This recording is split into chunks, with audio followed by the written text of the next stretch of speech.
Cara de Leão, beleza? Sejam bem-vindos a mais um episódio do nosso One Talk, um podcast que a gente se reúne para conversar sobre a Bíblia.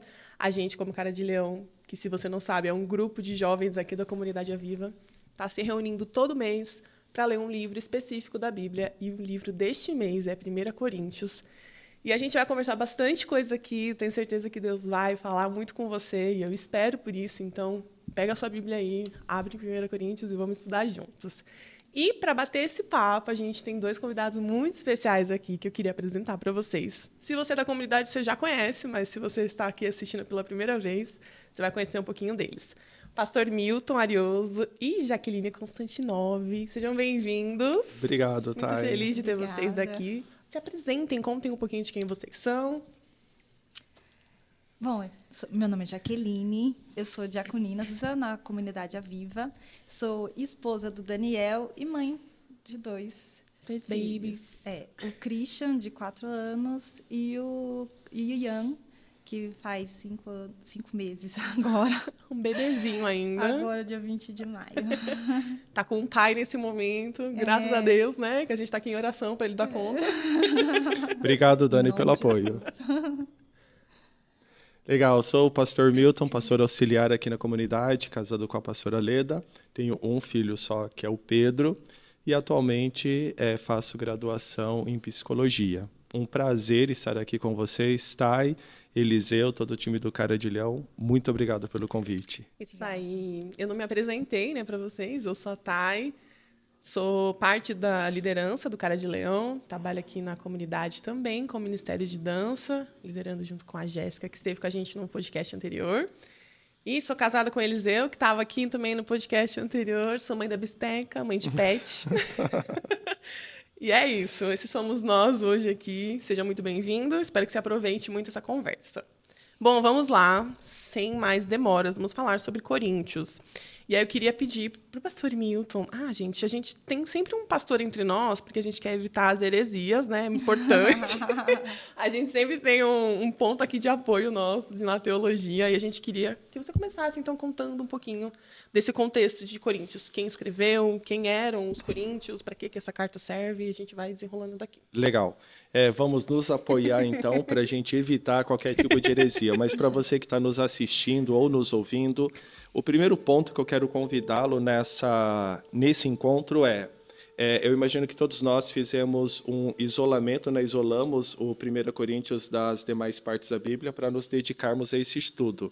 E é muito interessante, eu também fiz isso, é muito interessante, porque mesmo isolado, nós estamos de frente com a santa palavra do Senhor. E eu tenho certeza que tanto a Thay quanto a Jaque, e quem leu junto conosco, se sentiu impactado pela presença de Deus nesse texto. Foi essa a impressão de vocês? Isso é muito legal. Bom, 1 Coríntios foi escrita ali por volta do ano 50 a 57 depois de Cristo. Uma conexão importante, né? Jesus morre lá por volta do ano 33, 35, então tá tudo ali muito junto, tá tudo muito recente. Paulo está escrevendo essa carta a partir de Éfeso, certo? E aí eu tenho uma anotação aqui que eu peguei da Bíblia século 21, e ela é uma anotação que já traz uma apresentação muito importante, eu gostaria de compartilhar com vocês. O texto diz: a cidade de Corinto ali, ela representa um desafio tremendo para o evangelho, tanto por ser um dos principais centros comerciais cosmopolitas do mundo antigo, quanto por ser famosa por sua devassidão e licenciosidade. Então, Sim. Esse é o contexto. Agora, esse segundo parágrafo que me impacta demais, eu quero compartilhar com vocês. O texto diz: se a mensagem da cruz tivesse o poder de atingir e transformar a vida de homens e mulheres de um ambiente como esse, é porque ela era de fato poderosa. E foi exatamente isso que ocorreu. Além disso, os membros daquela congregação foram enriquecidos com grande variedade de dons espirituais. Confirmação, tanto para eles como para o mundo, de que Deus estava presente e agia com poder no meio deles. Bem-vindos à 1 Coríntios. Uau, né? Que abertura. Mas é muito interessante, né? Essa questão da realidade que eles viviam, né? E é uma coisa que a gente estava conversando aqui antes. E é um convite para você, quando você for estudar a Bíblia, medite um pouco também, né? Sobre para quem era aquele texto, né? Principalmente as cartas de Paulo, que tinham ali um destino muito específico, né?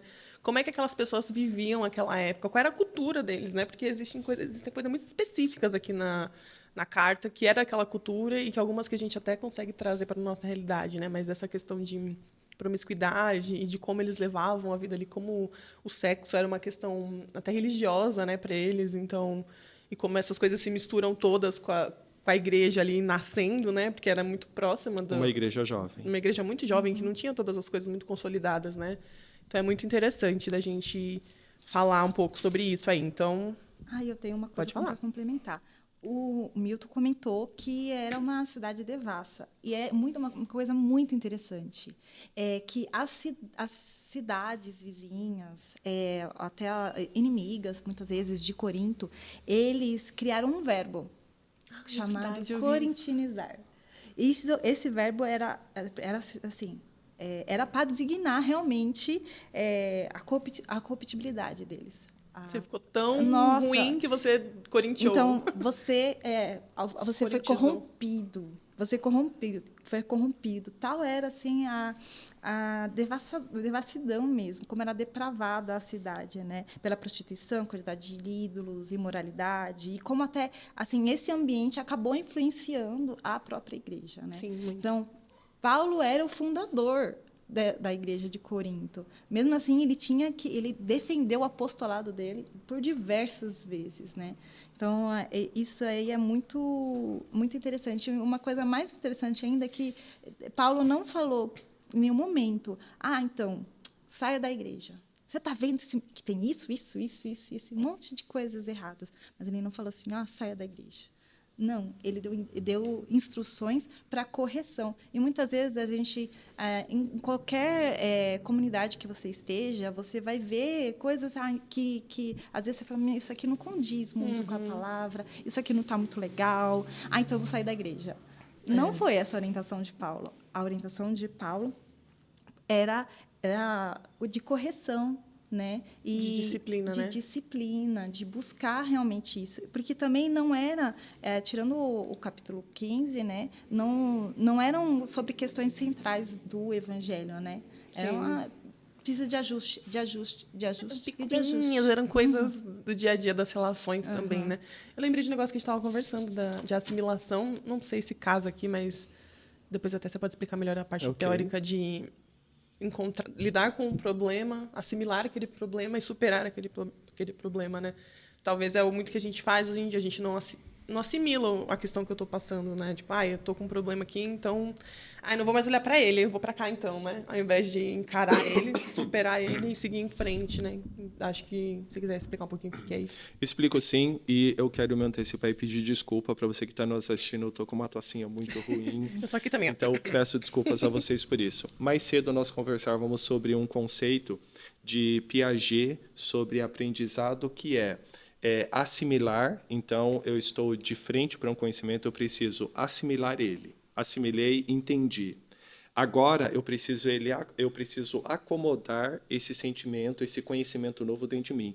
Quando eu acomodo ele dentro de mim, o meu organismo, o meu cérebro, ele encontra um equilíbrio. Então, eu assimilo, acomodo e equilibro. Assimilo, acomodo e equilíbrio. Toda vez que eu faço esses passos, eu estou aberto para aprender algo novo novamente, porque eu já interiorizei aquilo. O problema é que, na maioria das vezes, nós assimilamos, mas nós não acomodamos dentro de nós, nós não damos espaço para isso.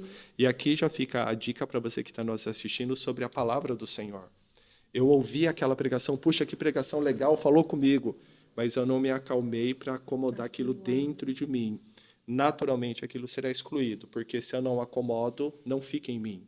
E eu não alcanço o equilíbrio. E equilíbrio, ele é imprescindível à saúde mental do ser humano e à saúde do cristão também. Sim. E aqui, né, a gente tem muita coisa para assimilar, né, nessa carta. Paulo ensinou muitas coisas para eles, né, para a realidade deles, mas que acho que tudo aqui a gente consegue trazer para a nossa realidade, né? Para a igreja que a gente vive hoje. Aquela igreja daquela época era uma igreja nova, recente, tinham problemas específicos. E quando a gente olha agora, depois de muitos anos, a igreja estabelecida, a gente tem os mesmos problemas, a gente passa pelas mesmas dificuldades. Porque o ser humano não mudou, né? De Sim. lá para cá, a gente continua o mesmo ser humano. As dificuldades são muito parecidas. E aqui eu acho que nós já temos um aprendizado, resgatando um pouco o que a Jaque disse. A igreja em Corinto, ela tinha um desafio imenso. Ela tinha um grande desafio. E fazendo um link com o que a Thay falou sobre meus problemas pessoais. Qual é o aprendizado? A palavra de Deus tem poder para tudo isso. A palavra de Deus teve poder de transformação em Corinto. A palavra de Deus tem poder para transformar questões pessoais nossas. E essa era a grande aposta do apóstolo Paulo. Adiantando um pouquinho, mas não querendo abrir muito, nós vemos que Paulo, ele é enérgico em toda a carta, ele é intenso e ele não diminui a grandeza do evangelho para acomodar a cultura local. Não molda nada ali, né? Não. Ele é ele mesmo, intenso, enérgico e direto. E aí nós vamos ver que resultado isso vai dar. Coisa boa vem aí. Só para compartilhar, então, com você que está aí assistindo a gente, essa carta ela é dividida em 5 partes e a gente vai tentar abordar uma parte de cada vez aqui. Pode ser que a gente dê a louca e saia falando de outras partes, mas é da gente seguir esse fluxo. Então, a gente começa com divisões na igreja, confusão ética na igreja, assuntos relacionados a estilos de vida, questões relacionadas a comportamento no culto cristão, ressurreição e observações finais. E uma coisa que a gente estava falando aqui, né, de toda essa perversão, todo esse caos que tava, né, que chegou para Paulo ali. Paulo, tem uma coisa acontecendo ali em Corinto, tá meio feia a coisa.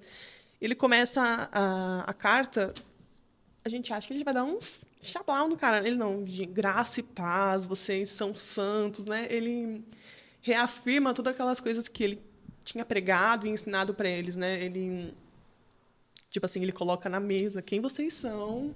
Vocês não são isso aí que vocês estão vivendo.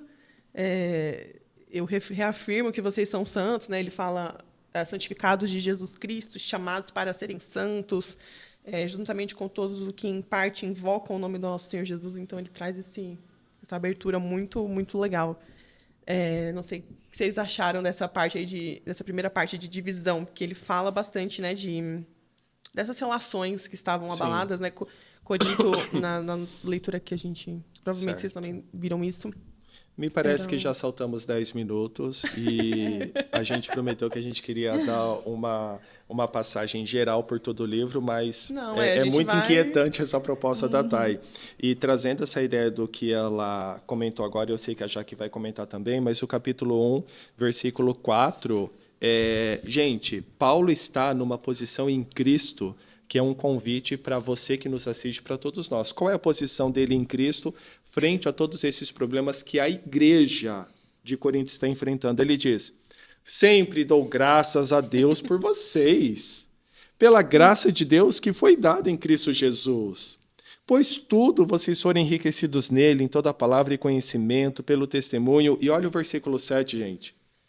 De modo que não vos falta nenhum dom, povo de Corinto, enquanto aguardais a revelação do nosso Senhor Jesus Cristo. Ele abre numa paz, né? Você nem espera o que vem por aí. Tipo... Sim, mas também por essa pessoa que está a pessoa inabalável, ela está centrada em Cristo. Paulo, me parece ali, me ocorre, que Paulo tem uma clareza muito grande de que a igreja não é dele, a igreja é de Cristo Jesus. E quem ele é? Ele é o embaixador, ele é o apóstolo, ele é o enviado. Ele é o mordomo, né? Ele é o mordomo, ele foi enviado lá para abrir essa igreja, mas a igreja não é dele. E isso nos coloca numa posição no meio cristão, frente ao mundo, muito confortável. Senhor, estou aqui, quero cumprir a obra, quero dar o bom testemunho, mas a igreja, ela pertence ao Senhor. Então, estou aqui servindo, fazendo o meu melhor, mas é do Senhor o negócio. É importante até a gente citar como que Paulo, ele esteve a par dessa situação, né? Então, assim, a gente sabe que Corinto foi fundada na segunda viagem missionária dele, Sim. né? Então, ali ele conheceu Priscila e Áquila, né? Que eles também eram judeus fazedores de tendas, mesma profissão de Paulo. E aí ele fica cerca de 1 ano e meio lá, e quando a carta é escrita, ele já está em Éfeso, ele fica cerca de 3 anos lá em Éfeso. E aí, como ele descobre isso? Por 2 fontes. Porque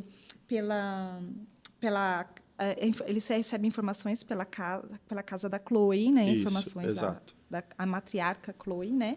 E outra é pela uma comissão de 3 pessoas que vieram lá, até está escrito lá no capítulo 16, verso 17, Estéfanas, Fortunato e Acaio. Essa comissão de 3 pessoas trazem uma carta... As boas notícias.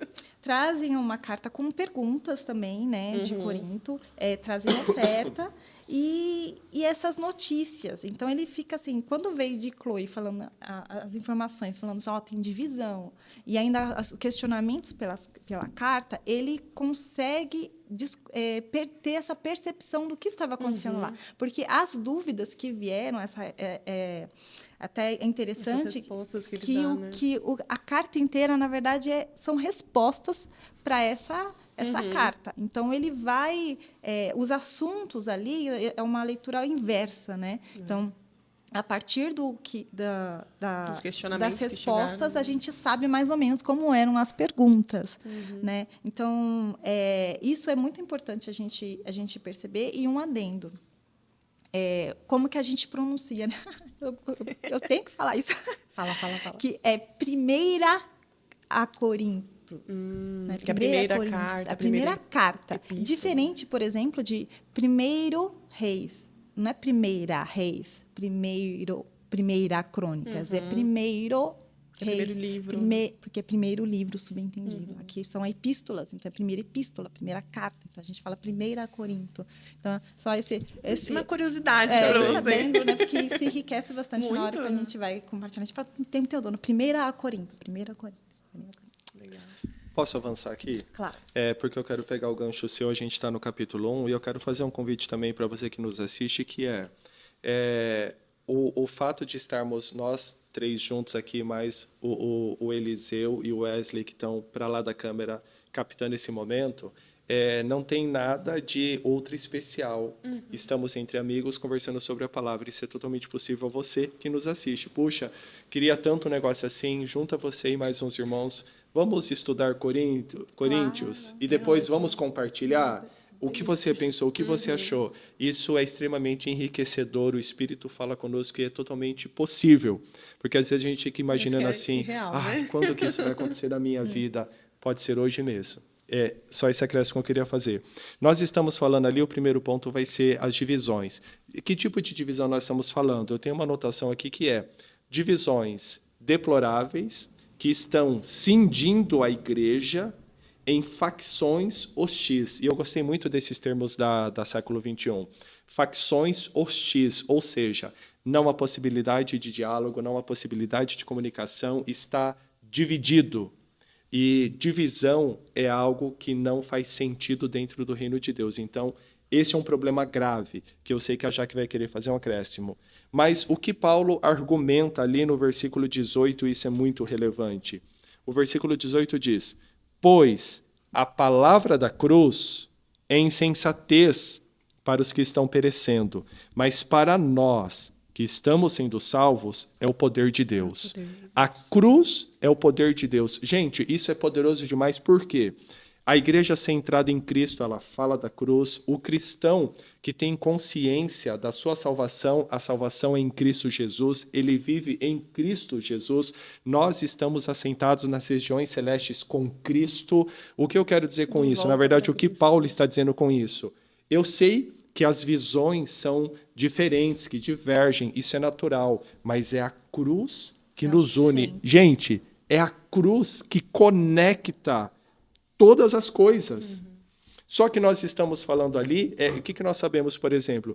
Que os judeus tinham um problema com a questão da crucificação, porque quem morria crucificado era amaldiçoado. E mais para frente, nós vamos passar por lá, Paulo vai enfatizar mais uma vez. Estamos pregando a Cristo e este crucificado. A cruz é o centro e é o sentido. E você vê aqui, né, que ele fala no versículo qual, Jesus? 11.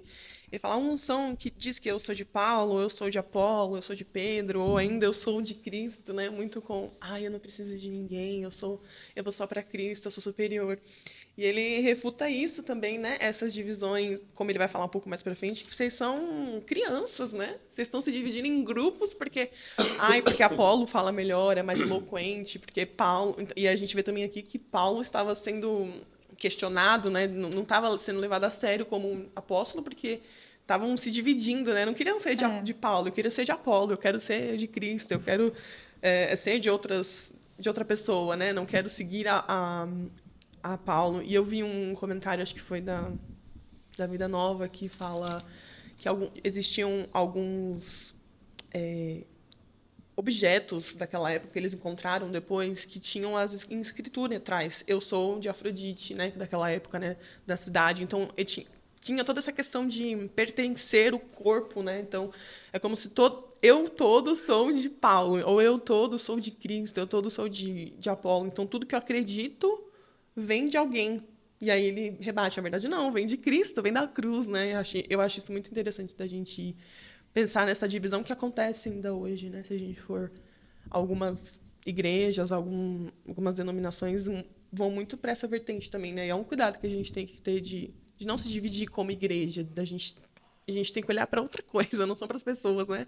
É para Cristo, é para a cruz que nos une, que nos torna um corpo só, né? Que tem membros diferentes, que alguma coisa faz diferente da outra, mas que no fim a gente vai para o mesmo lugar, né? Concordo plenamente. Não vai fazer nenhum acréscimo sobre as divisões? Não, porque, assim, na verdade, ele vai falar de divisões do capítulo 1 ao 4, né? Essa é a primeira introdução aí do capítulo 1, né? Mas se a gente for discorrer ainda lá para o capítulo 3, né? Eles se consideravam tão espirituais, né? Por causa da abundância de dons, mas Paulo os considerou como carnais. Falou, vocês são carnais. Eles lá achando que são espirituais. E, assim, do jeito que você falou, Thay, mais uma vez a gente vê como que a cultura, o ambiente, onde eles estavam inseridos, influenciou muito a característica da igreja. Todos esses desvios que haviam do centro, que era Cristo, eles traziam daquela mentalidade. Da realidade deles, né? Mentalidade. Como que o nosso ambiente molda muito, às vezes, a nossa ótica do evangelho, né? A gente fica propenso, né? A pensar como o meio está pensando, eu vou pensar junto ali. Isso é um cuidado que a gente tem que ter constante na nossa vida. Né? No nosso dia a dia. Peraí, onde eu estou inserido, o país que eu estou inserido, o momento histórico em que eu estou inserido, como que está influenciando a minha visão sobre Cristo, sobre o evangelho. Eu gostaria de fazer alguns comentários e, na verdade, 2 indicações literárias. Claro. Sobre isso que nós estamos conversando, 2 obras são muito relevantes. A primeira, A Cruz de Cristo, o clássico do John Stott. Recomendo que você leia, porque John Stott, que é um teólogo fantástico e muito contemporâneo, ele fala justamente sobre, ele desenvolve toda a teologia sobre a Cruz de Cristo. Então, A Cruz de Cristo, John Stott, recomendo que você adquira. O segundo livro, do nosso querido Tim Keller, que nos deixou na data de ontem, quando esse podcast está sendo gravado. Tim Keller escreveu um livro chamado Igreja Centrada. E no livro, nessa obra Igreja Centrada, ele vai tratar justamente sobre isso que a Jaque tem destacado. Existe uma cultura local perpetrada ali, e eu preciso inserir o evangelho nisso. Então, Tim Keller vai discorrer sobre essa questão de compreender a cultura local e anunciar o evangelho. E um salto agora um pouco para frente é sobre a questão dos dons. Eles, falando de uma forma grosseira, a igreja em Corinto ali estava nadando nos dons espirituais. Deus os abençoou com muitos dons. O que é importante nós sabermos, irmãos, Deus concede dons para atender a necessidade da igreja local. Então, por exemplo, eu procuro o dom da profecia, que é o que Paulo recomenda, eu oro, eu quero, eu espero, eu busco aquilo, mas quando eu alcanço, eu passo a acreditar que aquilo é algo para mim, para minha vantagem. E aqui está a nossa necessidade de aprendizado. Toda vez que Deus conceder dons, e Deus concede, Ele está concedendo dons para atender às necessidades da igreja local. Nunca perca isso de vista. Ele fala para... Como é que eu estou tentando achar que ele fala? Para edificação da igreja, Isso, né? edificação do corpo. Para que a gente edifique. E é uma coisa muito interessante, né? Porque a gente pode cair muito nesse lugar, e é muito fácil da gente cair nesse lugar de... Por exemplo, você começa a ler mais a Bíblia, né? Você começa a entender um pouco mais, vai se aprofunda mais, e aí você começa... porque... Usando a piada, né? Porque é primeira Coríntios, né? Primeiro. A gente começa a se sobrevir, né? A gente começa a pensar que agora eu sei muito, agora eu tenho dons, agora isso, agora aquilo. Então, eu sou especial, né? E era muito o que eles estavam pensando também, né? Eu sou importante, eu sou elite, né? Eu faço parte agora de um povo diferente. E a gente tem que fazer o contrário, né?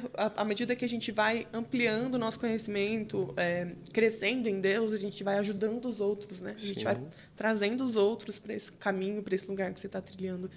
E o nosso ego a gente vai brigar muito sempre com o nosso ego. Sim. E a gente precisa muito ter isso em mente, né? De que vai ser facinho a gente achar que a gente é muito especial. Eu sou um filho muito importante para Deus, né? E gostaria de fazer uma menção novamente a Tim Keller, até honrando a memória dele, um teólogo fantástico que enriqueceu a igreja. E ontem, lendo muitas coisas que foram publicadas sobre ele, pastor Tim Keller, ele era pastor da Redeemer Church em Nova York, uma igreja grande, uma igreja abençoada. E pela graça de Deus, ele alcançou muitos títulos de mestre e doutorado. E só que ele era acessível na sua igreja local. E quando, não sei se você chegou a ver esse post, quando os irmãos chegavam nele, Dr. Keller, ele, não, eu sou o irmão Tim, pode me chamar de Tim. A gente está falando de Tim Keller. Meu amigo, você é o doutor Tim. Me chama de Tim no dia a dia da igreja, que é justamente sobre isso que você falou. Um homem muito agraciado por Deus, mas que se permitia ser tratado pelo primeiro nome sem nenhuma dificuldade. E aí que a Thay falou, né? No versículo 20, ele fala, onde está o sábio? Onde está o erudito? E a sabedoria de Deus é diferente da sabedoria do homem. Então, eles estavam ali... eu vou pela oratória. Não, eu sou de Paulo, eu sou de Apolo, ou eu sou de Pedro. Apesar de Pedro não ter sido pastor exatamente ali da igreja, Apolo ter sido sucessor ali de Paulo. Ou então, eu não sou de ninguém, eu sou de Cristo. Que eu sou melhor que vocês. Mas não é pela oratória. Não é pela eloquência. Não é pela retórica. Então, eu vou classificar os pregadores. Quem que vai pregar hoje? É o Milton. Não, é o Milton. É o Milton. Né? Então, eu vou classificar, né, os pregadores pela oratória, pela eloquência. Exatamente. Isso. Sim. Parece familiar, né? Muito atual. É atual. Sim. Olha isso. Nós continuamos batendo na mesma tecla. E você fala assim, não, porque a igreja de Corinto era devassa. Peraí, mas quanto no nosso dia a dia a gente não vê isso? Quantas vezes a gente já não fez isso, né?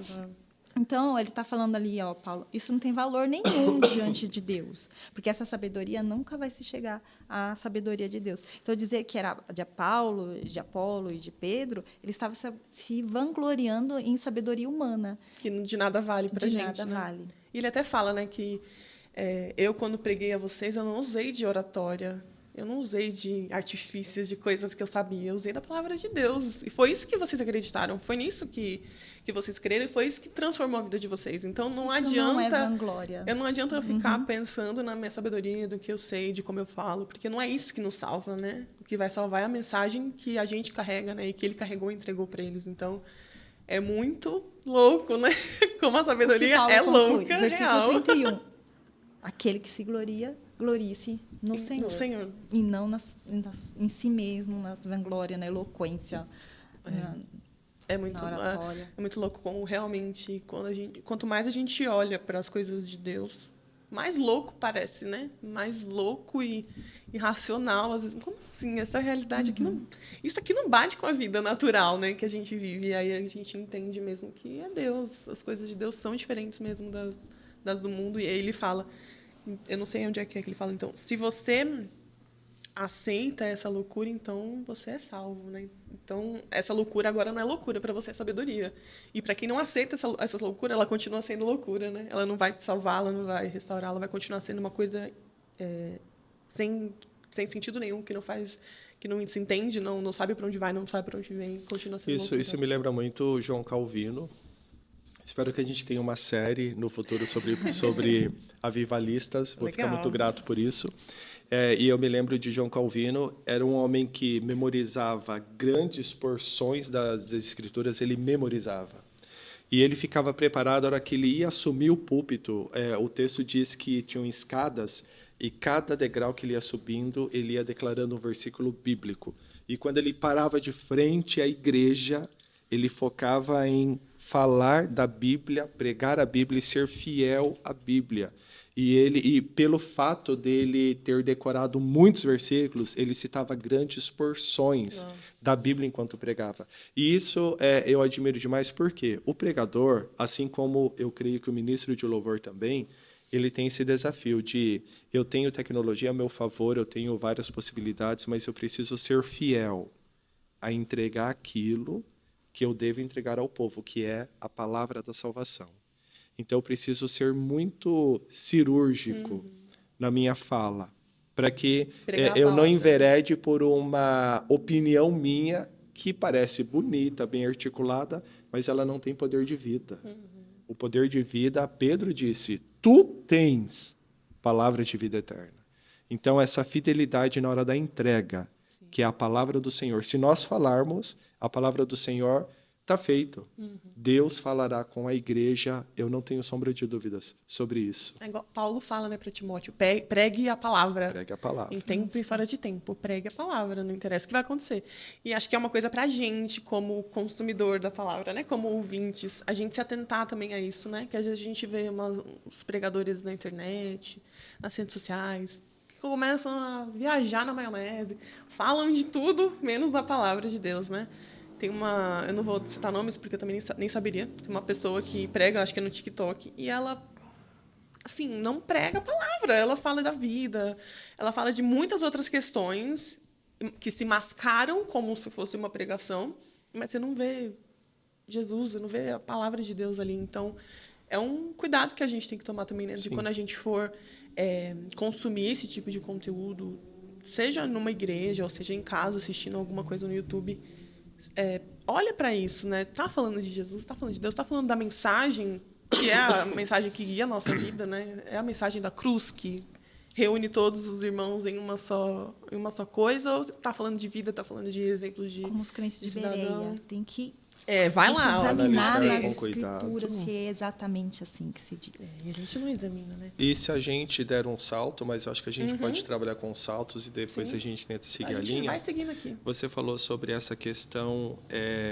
o que reúne os irmãos. Em primeira a Coríntios, a piada do dia, 1 Coríntios. Nessa epístola nós vamos ter o texto clássico da Ceia do Senhor. Sim. Lembra? Que é o capítulo 11, a partir do 23. Pois recebi do Senhor o que também vos entreguei, o Senhor Jesus, na noite em que foi traído. Até a ceia se tornou um problema no meio da igreja, porque virou um momento de comilança, de glutonaria, de farra, e descaracterizou. Então, nós vemos Paulo também tratando disso. E aí nós temos esse desafio, porque aqui nós temos dois pontos importantes, né? O valor da ceia e o rito que vem junto com a ceia. Sim. E eu adoro essa parte do rito, porque o rito ele faz parte do ser humano. O ser humano precisa de rito para ele compreender a sua crença, para ele viver a sua vida. E ele trata da ceia. E até a ceia havia perdido o sentido. E aí a gente poderia conjecturar vários fatores que podem ser aplicados aqui. Mas eu creio que um deles, e o mais forte, é a questão cultural externa da igreja. O povo ali em Corinto era folia, festa E aí até isso, que era Sagrado, né? Era um um momento momento especial. sagrado da igreja, estava perdendo seu sentido. E é uma coisa, assim, os mais velhos, quando a gente conversa com os mais velhos, eles falam, né, que perdeu muita coisa dentro da igreja, porque o homem não entrava de boné dentro da igreja. Tinham um ritual também, né, para entrar na igreja, que algumas coisas foram se perdendo ao longo dos anos. E eu acho que a gente tem agora com uma geração completamente diferente, né, e nova, digital, assim, que pensa muito diferente, que tem problemas muito diferentes, a gente tem que começar a olhar também para isso, né, para ritos que são importantes, para liturgias que são fundamentais dentro da igreja, para jeitos que você tem que se portar dentro da igreja, como é que eu adoro, como é que eu estou lá no momento do louvor, o que eu faço? Eu levanto as minhas mãos, eu ajoelho, como é que eu reajo dentro do momento da palavra? Como eu sou dentro da igreja, dentro da casa de Deus, né? Eu acho que são coisas que a cultura, assim como em Corinto, pode corromper, né? Pode mudar alguma coisa. Ah, mas não tem problema eu fazer isso aqui. As meninas, não tem problemas, a mini saia na igreja, assim, né? Indo por esse lado, assim, né? De vestimentas, mas como é que a gente se comporta e dá honra também no nosso jeito de viver físico, assim, né? Indo não tanto para o espiritual, né? Mas como é que o meu se portar dentro da igreja também revela quem eu sou, né? O cristão que eu sou, a honra que eu dou a Deus por estar na casa dele, né? Acho que tudo isso também vai muito para o que eles viveram e para o que a gente vive hoje também, Sim. né? Não querendo nos afastar, desculpa, não querendo nos afastar da proposta que é essa epístola, mas puxando um gancho nisso que você falou, eu sempre valorizei muito a questão da conhecer a história da igreja. Nós temos obras em português muito boas sobre a história da igreja. Tem um que eu gosto em especial, que é um livro do pastor Franklin Ferreira. Se eu não me engano, se chama Igreja através dos Séculos. Quando eu olho para a história da igreja, eu compreendo o que aconteceu, eu entendo a importância da liturgia do rito e a importância de se manter muitas coisas. Tem um outro livro chamado Firmados no Evangelho, editora Cultura Cristã, mas eu não vou me lembrar o autor. Nesse livro, eles contam que a classe dos catecúmenos, que são aqueles que estão se preparando para o batismo, quando eles estavam se preparando para o batismo, e quando ia haver a ceia do Senhor, essas pessoas eram retiradas da igreja e as portas eram fechadas, porque eles não estavam aptos a participar da ceia do Senhor. Nossa. E aí, quando eles se batizavam, a igreja fechava as portas, e aí a igreja abria as portas, recebendo eles oficialmente. Agora eles estão batizados e aptos à ceia do Senhor. Cada um daqueles batizandos faria a sua defesa de fé frente à igreja, e depois que eles fizessem a defesa de fé, então aí a igreja os recebia, eles participavam da primeira ceia do Senhor da vida deles. Como dar um peso diferente, né? E que mudança. Eu não podia entrar, agora eu acesso, né? Exato. E são coisas que a rotina da gente se perde, né? Como o Paulo fala, se vocês não pensarem nesse momento que vocês estão comendo e bebendo do corpo e do sangue de Cristo, vocês não estão servindo de nada isso aqui que vocês estão fazendo. Vocês estão comendo para lá e para cá, festejando, e é isso. E a gente, às vezes, entra nesse caminho também de automatizar a nossa vida, né? Tem um livro chamado Diário de John Wesley, e John Wesley comprou muitas brigas com a igreja, porque ele era bastante enérgico, e tem um momento do diário dele que ele fala que ele separou, acho que era cerca de 40 pessoas que estavam fora do padrão, fora de todas as posturas bíblicas esperadas. Ele fala, olha, eu estou tirando vocês da igreja, eles não participam mais da ceia. Nossa. Ele tinha muitos embates com essa questão. Direto, né? John Wesley era muito intenso. Ferro e fogo. Ferro e Aqui fogo a gente vai ter nessa um caso abordagem. Mas antes de pular, eu só tenho mais, nessa primeira fase, sessão, assim, né, dos capítulos 1 a 4, que vai tratar de divisão, só tenho um único adendo, que seria, tem muito mais que poderia ser falado, claro, seria o verso 21. Que capítulo? Capítulo 3. 3, Ninguém deve se orgulhar daquilo que as pessoas podem fazer, pois tudo é de vocês. Isto é, Paulo, Apolo, Pedro, este mundo, a vida e a morte, o presente e o futuro, tudo isso pertence a vocês. E vocês pertencem a Cristo e Cristo pertence a vocês. Aqui ele inverte a lógica. Ele está falando assim, eles falavam, eu sou de Paulo, Apolo, Pedro, Cristo. Aí ele está falando assim, não, tudo pertence a vocês. Tudo de vocês. Mas se pertencemos a alguém, É Deus. Cristo. É Cristo que Cristo está em É Cristo. E Cristo pertence a vocês. Então, olha só, ele inverte a lógica. Assim, não é para você falar, eu sou de fulano, beltrano, ciclano. Né? A lógica é invertida. Né? Que Nós fica muito maior, né? pertencemos a Cristo. Né? Então, eu entendo que fecha esse primeiro quadrante aí, esse versículo Somos traduz de muito. Cristo. Ai, Paulo, né? Paulo era o cara. E aí a gente entra na imoralidade, né? Que né? É sobrenome de Corinto. Tem alguns bafafás aqui que acontecem e aí ele vai chamar a atenção da igreja para esse caos aqui de um homem que dorme com a sua madrasta, né? E que era escandaloso e pesado até para quem não era da igreja, né? Essa realidade assim de tipo, e vocês não fazem nada, né? Como assim? A imoralidade acontece e vocês não vão julgar, não vão exortar, não vão falar nada para essa pessoa, né? Então, até os de fora da igreja achavam isso estranho, quanto mais os de dentro, né? E é assim, pesadíssimo de ver e de pensar de como é que a cabeça deles estavam, né? Para a igreja, para as coisas da igreja, como estava muito misturado, né? O que se vivia como sociedade ali fora para o que se vivia dentro da igreja, né?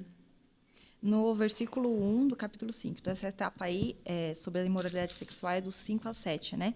Versículo 1 do capítulo 5. Ouve-se por aí.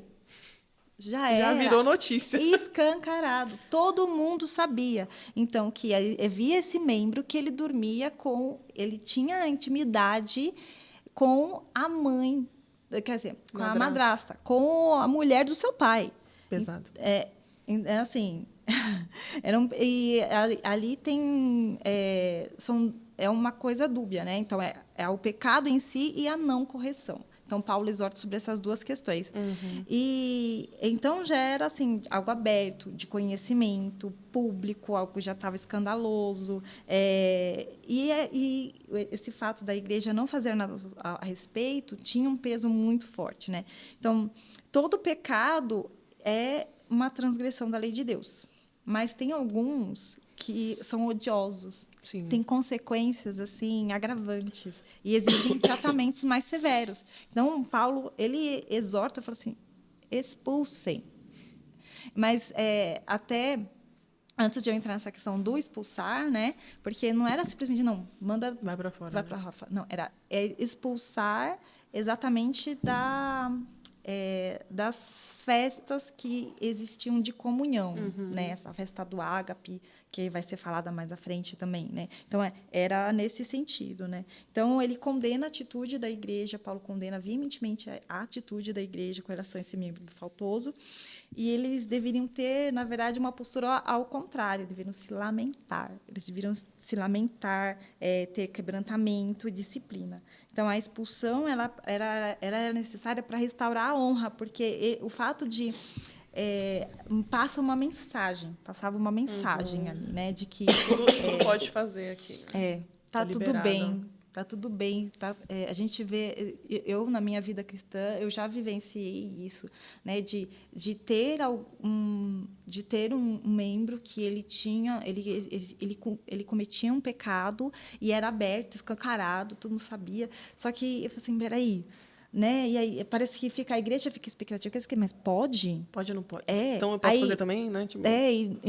E tem um burburinho ali, então as pessoas se reuniam, comentavam sobre aquilo, né? Era isso que acontecia, né? Então, é necessário a disciplina. O versículo 5 fala que, então, o propósito da disciplina é um meio para quebrantar a carne e não afastar o dissidente. Não, eu vou disciplinar porque eu não gosto daquele irmão, eu não gosto do que ele está fazendo. Não, era para quebrantar a carne, né? E não podemos perder de vista também que a cidade de Corinto, ela tinha muitos templos pagãos. E um dos templos, o mais famoso, é o de Afrodite, né? A Afrodite é a deusa, né? Às vezes eu me embaralho com esses nomes. Existia um templo famoso, que era o de Afrodite, que estava relacionado diretamente à questão da carnalidade. É interessante nós pensarmos isso, porque Se a cidade, que era uma rota comercial e muito famosa e muito movimentada, essa ênfase na sexualidade e na carnalidade era grande. Portanto, trabalhar essa cultura para uma cultura de reino de Deus era um grande desafio. E me parece que primeira a Coríntios poderia ser primeira epístola à igreja em Santo André, que é de onde nós estamos gravando esse One Talk de hoje. Ou a primeira epístola à igreja no ABC Paulista, porque Paulo é extremamente atual naquilo que ele traz nas suas cartas. E aí ele vai dizer aquele versículo que é muito conhecido por nós, né? Tudo é permitido, mas nem tudo convém. Tudo me é permitido, mas eu não deixaria que nada me domine, né? Então, ali para aquela realidade, para eles, a gente sempre viveu assim, né? Então, por que não, né? Por que não seria? E aí abre muito uma questão de liberdade, né? Do que é ser livre, né? Eu tenho muitas essas conversas assim com alguns amigos que bebem, né? Que, enfim, tomam cerveja, tomam álcool e tal. E aí eu não bebo. E aí, nossa, mas por que você não bebe? Isso não é liberdade, né? Você não pode beber, você não pode fazer o que você quiser. E aí eu não sei quem foi que uma vez eu ouvi que a liberdade é você conseguir e é você ter a escolha de não fazer o que você quer fazer. Né? Então, por exemplo, eu sou livre porque eu posso falar, eu não vou beber. Eu sou livre, eu não sou presa a essa bebida, né? Eu não sou presa a isso aqui. E aqui, na realidade deles, eu não sou presa a essa vida de promiscuidade. Eu posso escolher não fazer isso, né? E é para essa liberdade que Jesus nos chamou, né? Para uma liberdade de santidade, de viver separado, né? Era uma coisa que eles talvez não entendessem, e talvez a gente, às vezes, em alguns momentos, também não entende, né? Como é que a gente é separado e até onde eu vou nessa vida separada, nessa vida de santidade, né? Porque aí hoje minha cultura diz o que é santo, né? Daí, 10 anos depois, a minha cultura vai dizer outra coisa. A cultura vai dizer que isso aqui não é problema. Na verdade, isso aqui você pode fazer, vai lá tranquilo. E cada vez mais essa régua do que é santidade para o mundo está baixando, né? Cada vez mais as pessoas olham para coisas que a gente fica, meu Deus, como isso aqui? As pessoas estão olhando naturalmente para isso. E as pessoas, não, tá tudo ótimo. Então, assim, a sociedade está abaixando o nível, e se a gente não ficar de olhos abertos, a gente vai abaixar o nível junto, né? É aquilo, né? A liberdade, cristão não quer dizer que eu estou livre para fazer o que eu quero. Eu fiz essa anotação. Mas que eu estou livre para fazer o que agrada a Cristo. Sim. Essa é a minha liberdade. Cristão, eu sou livre, mas para fazer o que agrada a Cristo.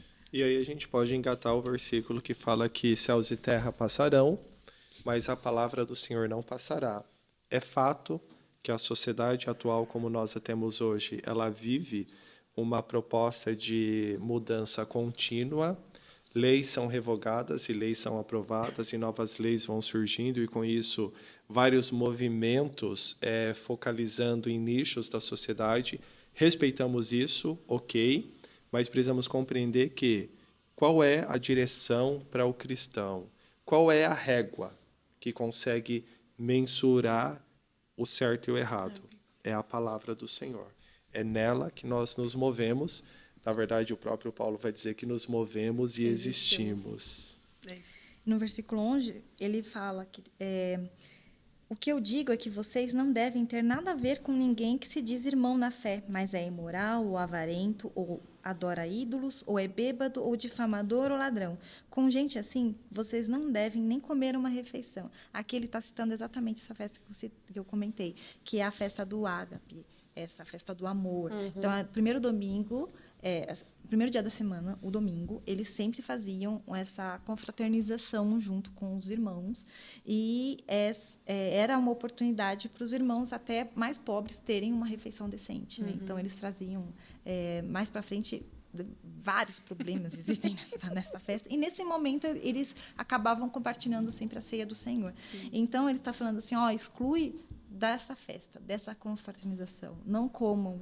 Não que essa pessoa não tinha o direito de ouvir a palavra, porque a palavra é transformadora, né? Mas esse tipo de expulsão que Paulo está falando é exatamente da festa, da comunhão, do sentar à mesa, né? Que com esses tais vocês nem devem comer.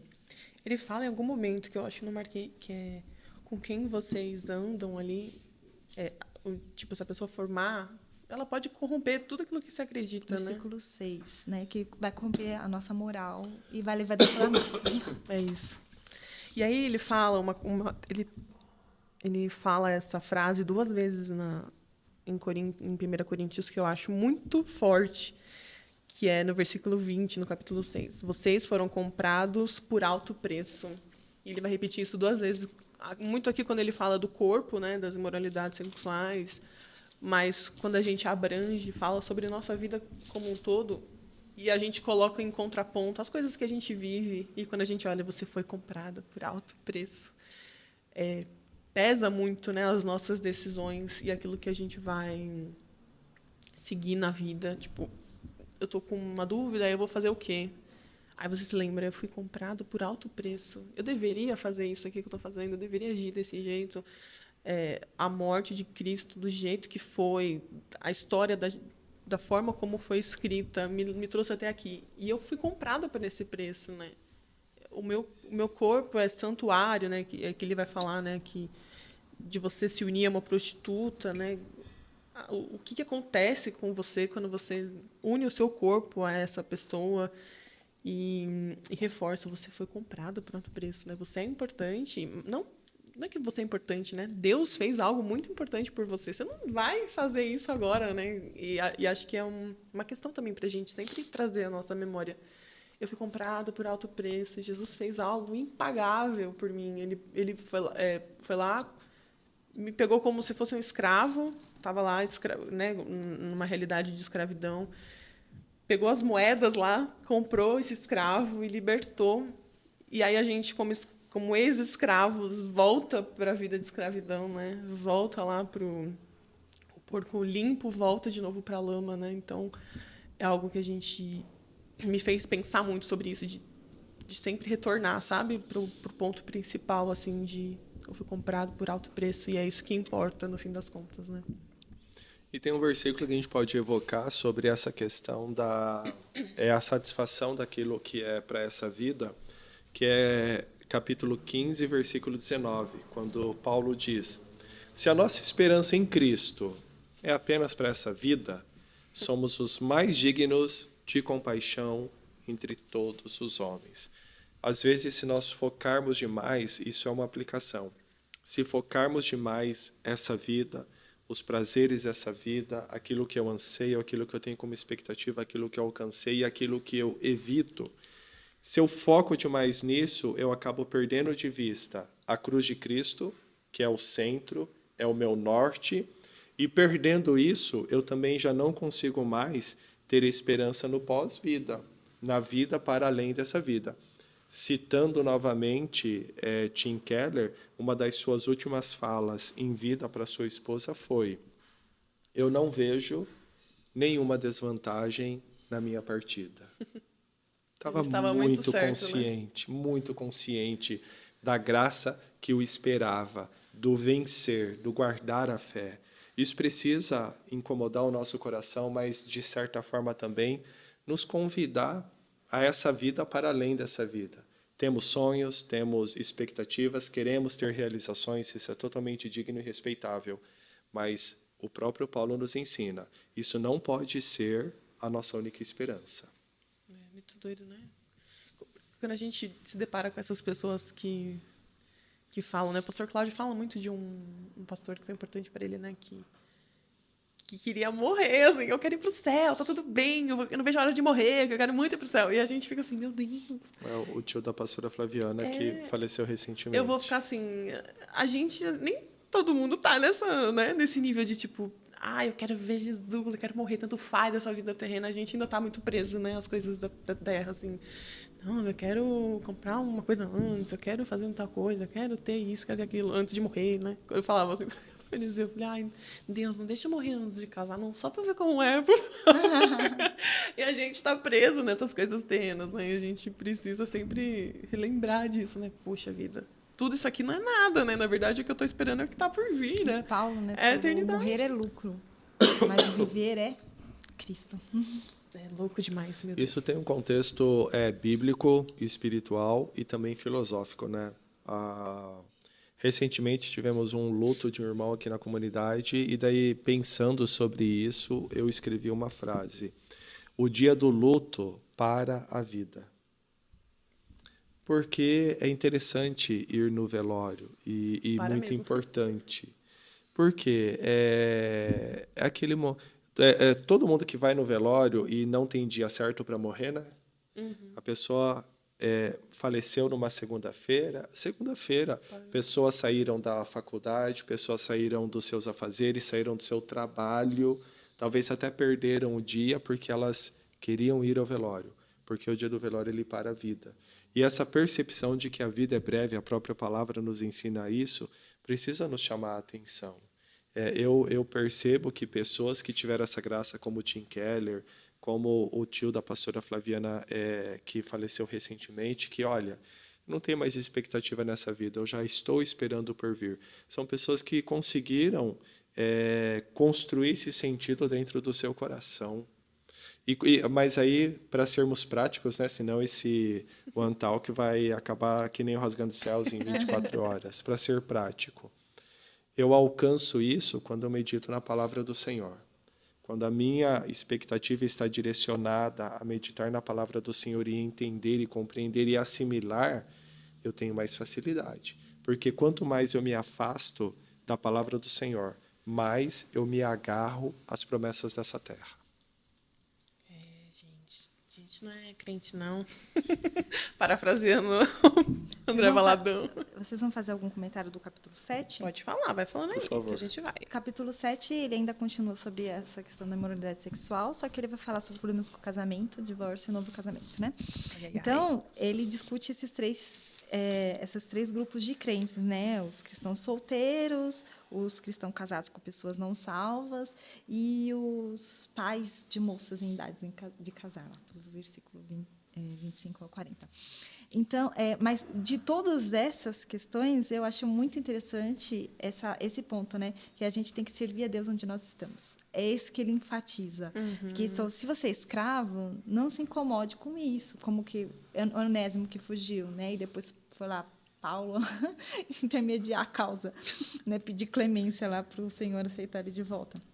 Não tem nada mais prejudicial assim para o cristianismo a gente estar insatisfeito no lugar que a gente na posição, no lugar em que nós estamos. O escravo, crente, na verdade, é livre. E quem é livre, na verdade, é escravo de Cristo. É isso que ele fala aqui, né? Então, Deus chama pessoas em diferentes situações, né? E são capacitados para servir a Ele. Então, olha, ele está falando para os solteiros. O melhor é que, se você estiver muito abrasado, então é melhor se casar. Mas se você é solteiro, você tem a possibilidade de servir o Senhor, né? Então, eu lembro, esse versículo falava muito comigo, né, na minha solteirice. Até quando, que assim, eu ficava mutirando, não tinha hora de chegar e sair. Agora, com duas crianças pequenas, um bebezinho, vai falar... Outra realidade. Outra realidade. Ficar, não vou lá na igreja, não, até no Rasgando os Céus, né?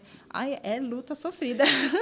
Porque eu não quero dormir, eu não sei o quê. Você fica assim, dividido, né? Sim. Você fica dividido. Então, Paulo não era contra isso. Ele estava querendo poupar os irmãos todas essas inquietações e preocupações, porque, assim, a gente tem que entender o que eles tinham em mente, né? Eles tinham em mente que... tinha essa questão escatológica muito forte. Assim, Jesus vai voltar, Jesus vai voltar, Jesus vai voltar. Então, e também sobre a perseguição, eles não poderiam ser mortos, presos. Então, mas aí você tem família, você tem criança, e aí como você vai fazer? Você tem casa para sustentar, né? Você vai deixar o quê? A viúva, a sua esposa, né? Se for presa. Então, tinham todas essas questões. Então, quando ele orienta sobre isso, ele está com isso em mente. A gente não pode perder isso de foco, né? Sim. Qual que era o A realidade contexto deles ali, ali. né? Para ele poder fazer todas essas orientações, né? Até tem uma parte que é interessante aqui, quando a gente vai estudar, principalmente Paulo, ele tem falas muito objetivas, né, em algumas coisas. E aí, quando a gente vai ler a Bíblia sem entender o contexto da época, a gente vai falar, nossa, Paulo era machista demais, mulher não podia fazer nada, mulher era do homem, mulher escrita. E quando a gente começa a entender a relação da época, né? O porquê que ele estava falando para as pessoas fazerem isso, a gente fala, putz, grila, agora faz sentido, né? Quando ele fala lá no 7 de o homem não recuse a sua mulher não recuse o homem, eu estava estudando, né? O que estava acontecendo naquela época, né? E essa questão de imoralidade sexual era tão forte ali que aí os cristãos foram para o outro extremo. Então, eu não vou fazer nada, sexo não tem sexo nessa casa, nada vai, porque o medo de chegar ao ponto que era antes, eles iam para um outro extremo, né? E aí Paulo fala, você já casou, né? Então não tem como você viver essa santidade, né? De Celibato, né? celibato, agora nada vai ser feito aqui nessa casa, quando na verdade você já é casado, né? Já existe essa realidade. Então é só um exemplo para entender a importância do contexto, né? Da época, do que ele estava falando, para quem que ele estava falando. Não quando a gente vai ler hoje, pensando com a cabeça de hoje, né, com a nossa vida de hoje, fala, não faz sentido, né? Mais para frente ele vai falar algumas coisas de mulheres. Não faz sentido isso aqui pra gente, mas é importante a gente olhar para essas pessoas, né, para essa cidade, o que estava vivendo. E aí quando a gente entende a cidade, a gente entende a resposta, né, o conselho, a gente assimila pra gente, né? Fala, putz, esse conselho é para mim, apesar da realidade ser diferente, o objetivo ali é o mesmo, né? Então, tem explicação e tem teologia aqui para explicar isso, né? Acho que é muito interessante. E interessante também esses pontos que vocês dois discorreram mostra a grandeza e a convicção do apostolado de Paulo. Ele não titubeia em situações aparentemente difíceis que têm opiniões dúbias. Ele dá uma instrução clara e direta. Então, a importância para nós de nos dedicarmos à leitura da palavra. Paulo tem uma instrução clara, façam isso, porque, gente, pensa comigo. Hoje é desafiador Paulo nos dizer, o solteiro cuida das coisas do Senhor. Imagina ele falando isso lá no 1º século. E, inclusive, o ideal seria não casar, tá? Só para vocês entenderem. O ideal seria não casar. Não casa, que dá problema. Mas se tá ardendo, então case, irmão. Vai ser feliz.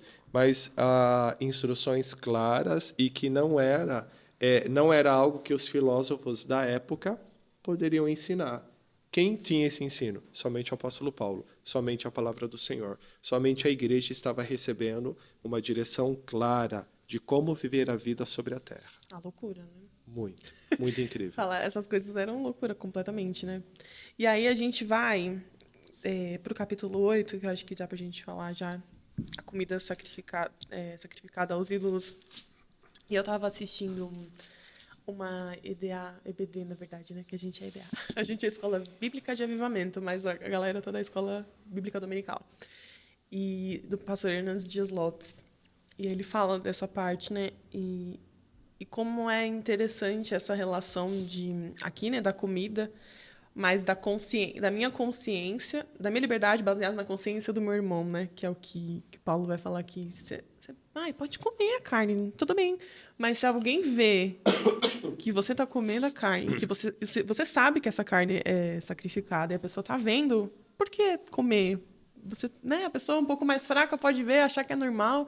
Nossa, mas o irmão está fazendo isso, então pode fazer, né? Então essa relação é muito interessante, né? De como o nosso dever em cuidar também da fraqueza do outro, né? Não escandalizar aquele que é mais fraco na fé. Essa terceira sessão, né, já começamos, né, do capítulo 8 ao 10, né? Nossa, eu gostei muito dessa parte. Essa terceira sessão, quando você entende, assim, o contexto, enriquece tanto a leitura, né? Então, o que é importante a gente ver, Corinto era uma cidade cheia de templos. E, assim, as religiões pagãs, elas também tinham um sistema de sacrifício muito parecido com o de Israel no Antigo Testamento também, né? Então, praticamente, todas elas incluíam o derramamento de sangue de animais. Então, assim, além disso, havia a prostituição cultural, né? O envolvimento sexual com as sacerdotisas. E só perdia para Atenas. De resto, Corinto era templo para tudo quanto é lado. Então, o que acontecia? A maioria da carne que era abatida nos templos, ela tinha 3 destinos possíveis, né? Então, o sacerdote, ele ia lá e ele tinha a porção dele, e ele podia comer, só que era muita. E não tinha geladeira, nem congelador. Né? Então, o sistema de conservação era pobre. Então, você tinha que ter um consumo praticamente imediato daquilo lá. E o que se fazia com o excedente? Tinham 3 destinos possíveis. Então, ela poderia ser consumida no templo com o adorador, a família dele. Parte podia ser comida na casa, né? Levada lá para casa e comida com os amigos. Então, sobrou. Então, leva para casa, faz uma churrascada. Então, e o terceiro era... o sacerdote separava o que ele podia comer, o que ele não podia, ele enviava ao mercado, aos açougues da época, né? Vendia a carne. Ele vendia. E o que é fato? Essa carne que ela vinha dos templos, ela tinha um valor mais acessível, era mais barato. Tipo, leva, gente, até para os cristãos pobres, era mais barata aquela carne. Então, na verdade, e às vezes você nem tinha distinção. Não, essa não é, mas como que você vai saber? Então, categorizou-se 2 tipos ali em Corinto de cristãos. Os fracos, né, e os fortes. Os fracos seria esse grupo que eles chamam até de consciência fraca. Eu não conseguia comer carne sem lembrar do tempo da idolatria. Então, talvez até medo de ser possuído por demônios, esse tipo de coisa, né? Então, eles evitavam comer em toda e qualquer circunstância, vegetariano total. Olha, vegetariano desde os tempos primórdios. Vegetariano, sou vegano, tudo certo. Então, só que eles tinham essa postura de julgamento ante aqueles que comiam, né? Então, tinha os julgamentos dos 2 lados, né? Mas os fracos também julgavam os que eram, porque eu sou... Como assim forte. Você vai comer carne consagrada? Então, eles também tinham essa posição crítica, né? E, então, Corinto teve essa divisão em torno dos pregadores, em torno do casamento, em torno da comida. Só dividindo, né? Oh, meu Deus, benção. Então, no versículo 1, que ele fala lá dos fortes, né? A doutrina ela estava correta, mas aí a postura também estava errada dos fortes. Então, eles estavam zombando, criticando quem não comia, eles eram orgulhosos, né? Então, o conhecimento, ele levava a serem críticos, arrogantes, orgulhosos, prepotentes, zombadores, julgadores. Né? Mas, olha só, né? Porque o conhecimento sem amor, o que faz com a gente? O conhecimento sem amor, ele nos leva ao orgulho. O conhecimento sem amor, ele não edifica. Mas o conhecimento com amor, ele edifica. Né? Então, sempre o conhecimento ele tem que ser temperado com humildade, ele tem que ser temperado com amor. Né? O versículo 3, ele fala, né?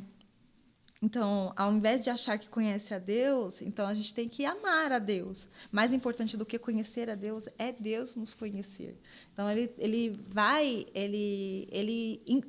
confronta isso de que esse conhecimento todo deles, né, gerava essa vanglória. Então, olha só como Paulo, ele perdoa.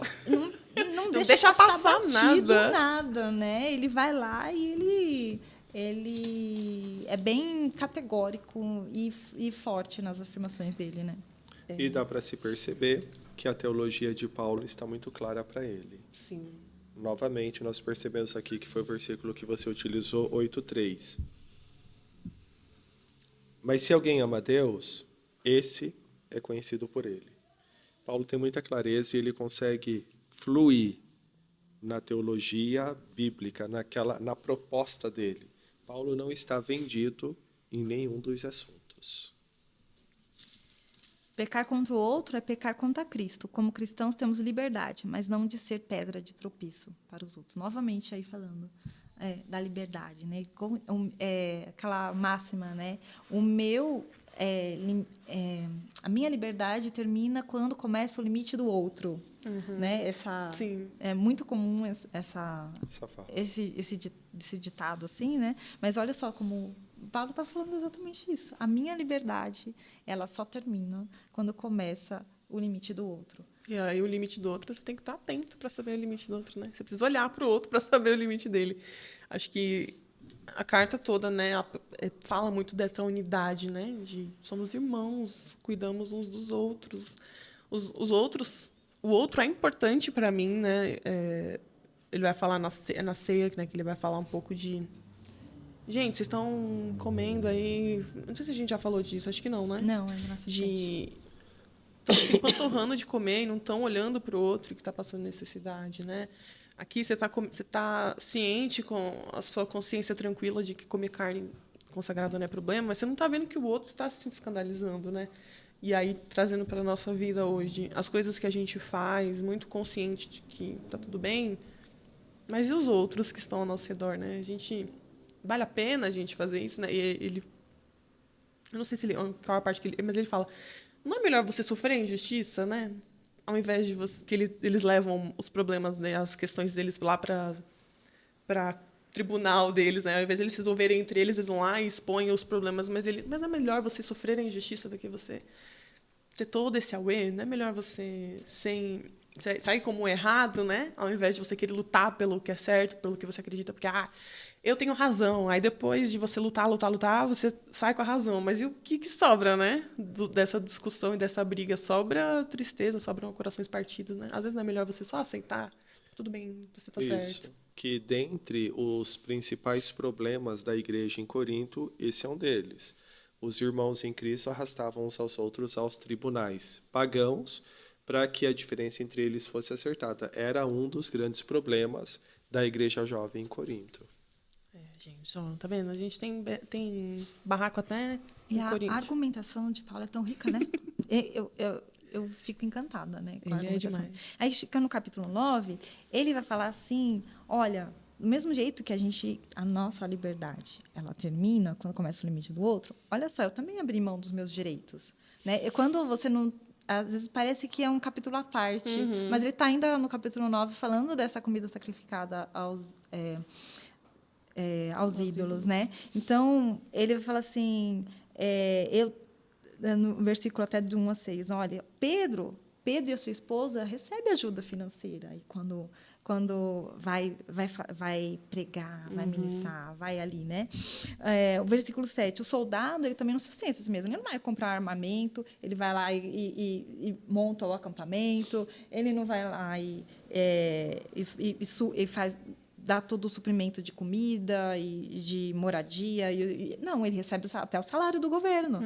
Então, aí no versículo 9, ele também ainda vai tudo justificando. Ó, o boi debulha o trigo, ele vai lá e ele pisa os feixes de trigo.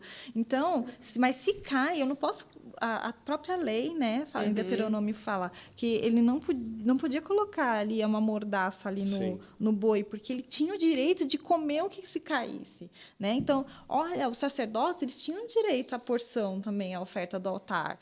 O trabalhador é digno do seu salário, no versículo 14. Ele vai tudo gerando amarrando uma coisa com a outra para gerar essa argumentação de que ele também tinha total direito, mas não, ele abria esse direito, ele mesmo trabalhava quando estava ali para não ser pesado, né? E porque ele queria uma recompensa duradoura.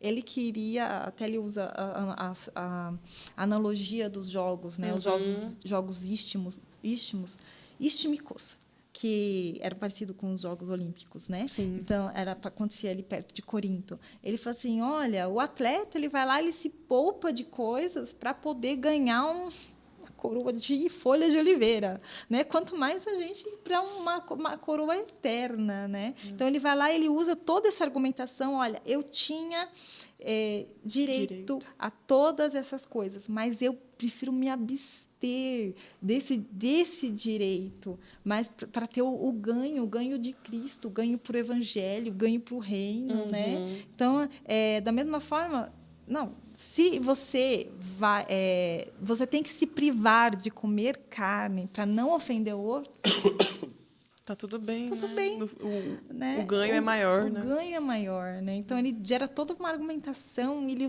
amarra uma coisa com outra para poder E até trazer questões essa de sobrevivência, justificação. assim, né? Aham. Tipo, de quem trabalha e tem o seu salário. É questão de sobrevivência, né? E aqui ele compara comer carne, que aqui é uma questão de sobrevivência, mas não a questão que eles estão defendendo, que é, comer a carne com sobreviver com, eu me abstenho disso aqui por vocês, pelo que eu faço, né? Então,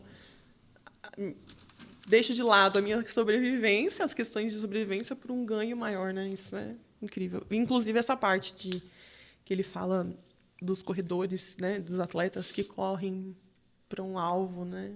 A gente tem um alvo maior que isso, né? A gente tem que se privar de coisas pequenas demais para o nosso alvo, né? Algo maravilhoso de se ver. Essa analogia que ele faz sobre os jogos istmicos nos ajuda a organizar a nossa vida. Seja adolescente, o jovenzinho, o mais jovem, o casado, o idoso. Paulo ensina, olha, assim como atleta nós precisamos nos dedicar e nós estamos correndo por algo. Isso nos traz muitos sentidos. A vida não é aleatória, a vida nessa terra não é eterna, não dá para abarcar tudo o que eu desejo, eu preciso ter meta. Mas qual é a principal que se sobrepõe a todas as outras da nossa vida em particular? Cristo. Fui conquistado por Ele, eu sirvo a Ele e a minha vida quando essa história se encerrar nessa terra, eu sigo para um destino eterno que é estar com Cristo. Isso nos ajuda a organizar tudo, até mesmo a forma de pensar. Estou tentando achar que tem um comentário nessa parte que eu achei muito interessante. Deixa eu ver se é isso. Aqui. Esse trecho vou até ler para o pessoal ver. Vocês não sabem que todos que correm no estádio apenas ganham um prêmio? Corram de tal modo que alcancem o prêmio. Todos os que competem nos jogos se submetem a um treino rigoroso para obter a coroa que logo perece. Mas nós fazemos para ganhar uma coroa que dura para sempre. Sendo assim, não corro como quem corre sem alvo. Não luto como quem esmurra o ar, mas esmurro o meu corpo e faço dele meu escravo, para que depois de ter pregado aos outros, eu mesmo não venha a ser reprovado. E aí ele fala da coroa que dura para sempre. Vida eterna em um corpo novo e irrepreensível. O cristão deve evitar qualquer coisa que, porventura, ponha em risco o alcance deste alvo. Autocontrole é parte do fruto do Espírito. Não era esse. Aqui. O propósito de vencer determina o estilo de vida do atleta. O propósito de vencer determina o estilo do atleta. Então, o propósito de ter a vida eterna vai determinar o jeito como eu caminho, o jeito como eu vivo, as escolhas que eu faço, que eu sonho, que eu deixo de sonhar. Então, o alvo é maior e determina toda a minha trajetória, toda a minha vida. E isso é muito poderoso, né? Quando a gente entende que se eu não... É como a gente estava falando, né? Se eu não olho para o alvo, se eu não olho para a vida eterna, a morte pode me assustar. Eu posso querer planejar muitas coisas para o presente. Tudo bem, vida eterna, depois a gente vê. E a gente acaba não tendo a disciplina, né, que um atleta deve ter para alcançar o seu objetivo. Alcançar a vida eterna vai me demandar a disciplina de quê? De orar, de ler a Bíblia, de ter comunhão com os meus irmãos. Vai me demandar uma disciplina que, se eu não tiver, eu não alcanço o alvo. Sim. Para a gente poder avançar nessa nossa conversa, eu acho que até caberia o 1 Coríntios parte 2, para não ficar tão longo. Ter um relacionamento com a Santa Palavra do Senhor, absorver aquilo que ela me ensina, também nos leva a uma questão de saúde mental. Qual é ela? A ansiedade diminui. Eu sei qual é o meu futuro, eu sei para onde eu vou e eu sei o que eu preciso fazer para alcançar. Está tudo posto, está tudo claro. Essa compreensão produz saúde mental, porque diminui a ansiedade da vida. Gente, psicologia e Bíblia é a resposta para tudo. O capítulo 10, ele só vai fechar tudo, falar, dar o exemplo, né, da história de Israel. Então, ó, Israel também tinha privilégios, né? Olha, como maná, como a água que saía da rocha, primeiro em Massá, depois em Meribá, né? Olha, ele recebeu todos esses privilégios, mas também não impediu de serem considerados desqualificados, até para entrar na Terra Sim. Prometida, né? Então, até os privilégios espirituais, as línguas, esses dons aí, eles também não representam licença para pecar. Exatamente. Então, se você entrar no templo, qual que eram as perguntas ali, né? Eu posso entrar no templo, então, pagão e comer a carne sacrificada ali? Aí também não, né, amiga? Não vai tentar Deus, né? Deus não nos tenta acima do que podemos suportar. Ele fala no verso 13, mas quem está de pé, cuide para que também não caia, né? Então, não podemos tentar a Deus. Não conta com a sorte também, né? Assim. Os ídolos não são reais, mas Satanás pode usá-los, né? Até todo o embasamento de Deuteronômio, para desviar pessoas. Demônios são adorados por meio dos ídolos. E, então, assim, sobre comer carne no tempo pagão, o idólatra, ele confraterniza com os ídolos em suas festas idólatras, da mesma forma que o cristão, ele confraterniza, ele comunga com Cristo através da ceia, né? Então, não vá lá comer. Então, no templo você não pode ir. Agora, se você pode comer na casa das pessoas? Se você não pergunte nada do que você vai lá comer, certo? Não pergunte. Se souber, aí já mas era. se te perguntar, mas se você viu que era, então você vai lá e não coma, não por causa da sua consciência, mas por causa da consciência de quem te perguntou, né? Então, aí você pode comprar carne no mercado? Comum de tudo que se vende no mercado também. É aquela coisa, né? Nos dias de hoje. Eu lembro no início da minha conversão, você falava muito, nossa, tal marca é por causa do negócio satanista. Vira lá ao contrário, porque não sei o que está escrito. De ponta cabeça, mas você vai ler. E pega aquela música e coloca no disco ao contrário, que vai ter algum negócio. Sim. Então, bem anos 90, a propósito. Nossa, tipo, né? Então, boicote de empresas, esse negócio. A gente não vive, na verdade, né? Se a gente for parar para pensar assim... a empresa tal é do Satanás, não sei o quê, do demônio. Aí a gente não vive, porque... E aí aquela parte de Jesus, não sei se é em Mateus, né? Que ele fala, não é o que entra que vai te deixar impuro, é o que vai sair de você, que sai do seu coração. Tá fora do templo pagão, então ele não é mais religioso. É isso que Paulo tá falando aqui, não é mais religioso. É isso, gente. Ora e come, tudo bem. Ora e come, entendeu? A maionese do diabo não é, não. Você vai orar, Deus abençoa e come, tá tudo certo. Entendeu? Inclusive, eu prefiro Hellmann's. E eu gosto de Coca-Cola. Patrocina nós. E aí, pra onde a gente salta agora? Seção 4. Amor. Dos capítulos 11 ao 14, sobre o encontro semanal de adoração, né? O culto caótico, o uso do véu, orar em línguas altas, sem que ninguém interpretasse, o lugar dos dons espirituais, vai falar tudo sobre isso daí. Quer puxar? Já puxa aí, já tá Então, na vibe. Capítulo 11. Desordem na congregação pública, né? Então, as reuniões eram desorganizadas, antibíblicas, né? Ele vai falar agora, no verso 1 já fala, né? No uso do véu. Então, Paulo, essa questão das mulheres, né? Paulo, ele não tem dificuldade com a mulher. Nenhuma, né? Só que ele orienta que se faça o uso do véu, que era, na verdade, o que eles estavam falando. Olha, a gente não quer. A gente não quer, né? Então, tem duas causas, na verdade, que podem... das mulheres em Corinto não quererem usar o véu, né? Uma influência até no movimento feminista que já existia naquela época, principalmente no Império Romano, mas talvez não seja tão forte pela distância, né, que a gente está ainda no Oriente Próximo ali, né? Então, as mulheres, e também porque o mais provável, as mulheres, elas tiravam conclusões indevidas por terem recebido dons também espirituais, assim como dos homens. Então, o problema todo dali, né, da diferenciação da peça do vestuário é porque assim o véu, o que significava aquilo naquela época, né? O véu, ela fazia parte de mulheres honradas, de respeito, que estavam debaixo de autoridade eclesiástica, que eram casadas, né? Eram mulheres de respeito, né? Então era presente na cultura israelita, isso estava presente na cultura grega e também na cultura romana. Hoje está na nossa cultura aqui ocidental? Não está. Mas o que nos torna mulheres honradas, de respeito, e que respeitam a autoridade eclesiástica também, né? Então, era uma questão de princípio de autoridade, né?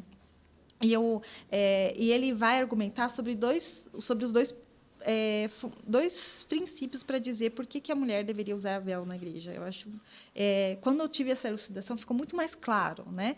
Então, versículos 3 a 7, ele vai falar sobre o princípio teológico. Então, é baseado na doutrina da Trindade. Então, Deus é o cabeça de Cristo, no sentido que foi o Pai que enviou o Filho para que desse a sua vida para a salvação. Cristo é o cabeça do homem, no sentido de que o homem foi constituído por Deus como cabeça da família, do lar. E responde também a Cristo pelos atos, pela responsabilidade familiar. Né? E o homem é a cabeça de sua esposa. Em teologia, tem diferenciação entre trindade ontológica, do grego antos, né? E a trindade econômica. Isso é a charada. Nessa definição ontológica, né? Então, até a trindade, elas são iguais. As pessoas da trindade são iguais na mesma substância, mas as três, elas se organizam, o Pai, o Filho e o Espírito Santo, se organizam no plano de salvação de forma diferente. Essa é a trindade econômica. Né? Então, na economia da salvação, o Pai é o cabeça, que é o que enviou o Filho. Né? E por isso que Jesus disse que iria para o Pai. Porque o Pai era maior que ele. Ele falou isso, que o Pai era maior que ele. Não de uma forma ontológica, mas de uma forma nessa organização econômica. Né? Então, da mesma forma, homem e mulher são ontologicamente iguais. Eles têm o mesmo valor, a mesma honra. Mas, na organização da sociedade e da família, tem papéis distintos.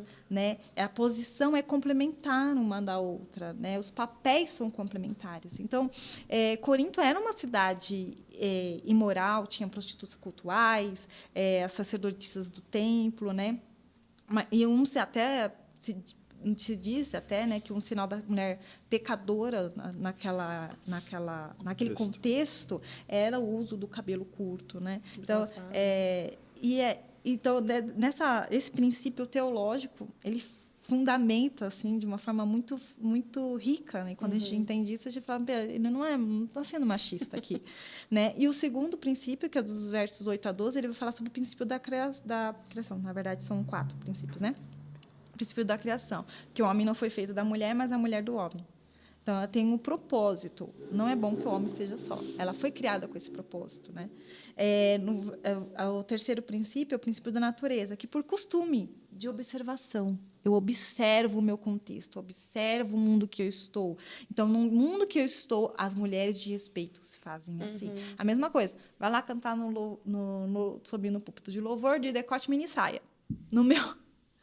No contexto, uma mulher honrada faz isso? É o filtro, né? Tem um filtro. Hoje a gente tem um filtro bem... E o quarto princípio é o princípio do consenso, que as outras igrejas não tinham esse costume. Qual que era o costume? De não querer usar o véu como que vocês estão querendo fazer aí. Então, é meio que nesse bojo aí que está essa questão E, da gente, mulher. Paulo não é machista. Que quando a gente olha rapidamente, assim, fala, nossa... Eu tinha muito problema com essas passagens. No início da minha conversão. Sim, são questões, né? Eu lia e ficava assim, nossa. Nossa, Paulo, que isso, cara? Eu até te credo. considerava agora. Ai, credo. Não, mas em todos os mínimos detalhes, né? E aí, dando um salto aqui, que a gente... Quanto tempo já tá aí, hein? Só pra gente saber. Como a gente fala... Ai, adorei. Fala mais, Deus. Tem a passagem, que é, acho que... Não sei se é a mais famosa do livro, mas eu acho que é o capítulo 13, né? Ainda que eu falasse a língua dos anjos. Se não tivesse amor, eu seria como o sino. A gente falou um pouco, né, do amor aí. Então, assim... Você que falou, como é que era que você falou? Se eu não tiver amor, eu posso ser eloquente, posso fazer acontecer, mas se eu não tiver amor dentro das coisas que eu faço, não vale de nada, né? Não vale o esforço, não vale a oratória, assim... Tem que ser temperado com humildade. O versículo... né? Ela parafraseou o versículo, capítulo 8, versículo 1. Quanto à carne sacrificada aos ídolos, sabemos que todos temos conhecimento. O conhecimento dá ocasião à arrogância, mas o amor edifica. Foi o que você utilizou. E é linda essa passagem, né? De como ele de como o amor em todas as situações, sem ele, né, essas situações que ele expõe aqui não valem de nada, né? Então, se você canta, se você fala a língua dos homens, mas se não tiver amor, é como se você não falasse. Você só está fazendo barulho, né? Então, se a gente cuida da de ler a Bíblia, de se aprofundar em Deus, mas a gente distrata o outro porque ele não faz isso, né? É sem amor. Então não adianta nada você estar lendo a Bíblia, não adianta nada você estar se aprofundando, porque no fim o seu coração tá errado, tá para outro lugar, né? Você não tá cuidando daquilo que Deus criou, né? Que nesse exemplo aqui do seu irmão. Então, como o amor é fundamental em toda a nossa vida, né? Então aqui até como ele está falando, né, dessa unidade da igreja, então como esse amor dentro dessa unidade faz sentido, né? Então, para você ser essa vida, esse corpo, você precisa desse amor, né? Você não consegue ficar junto. Sim. Seria desafiador enveredarmos por esse caminho do capítulo 13, mas queria deixar a inquietação para todo mundo que está com a gente hoje, que é o versículo... Ele fica, na verdade, no 12:31, porque está meio junto ali, né? E agora vos mostrarei um caminho muito superior. Paulo dá essa deixa introduzindo esse conceito que você está utilizando sobre amor. Para casamento. É um caminho mas superior. Não tem nada a ver com casamento. Tá dentro, parece que é uma coisa à parte, mas não, ele tá Parece falando... que é uma coisa romântica, né? É. Só falar essa língua dos homens, sem amor. Ele está falando tudo dentro dessa contextualização, né? Olha, eu não quero que vocês sejam ignorantes a respeito dos dons espirituais. Ele está falando lá no capítulo 12. Mas agora, quando ele vai falar no capítulo 13 sobre o amor, ele usa exatamente as características de amor que ele detalha, são as que se adequam à igreja de Corinto, que resolveriam os problemas ali que estavam acontecendo. Então, ele fala lá, o amor é paciente, bondoso e benigno. Então, eles não tinham paciência, não conseguiam esperar o outro terminar de profetizar, para profetizar em cima, e como atropelava um em cima do outro, como está escrito lá no capítulo 14.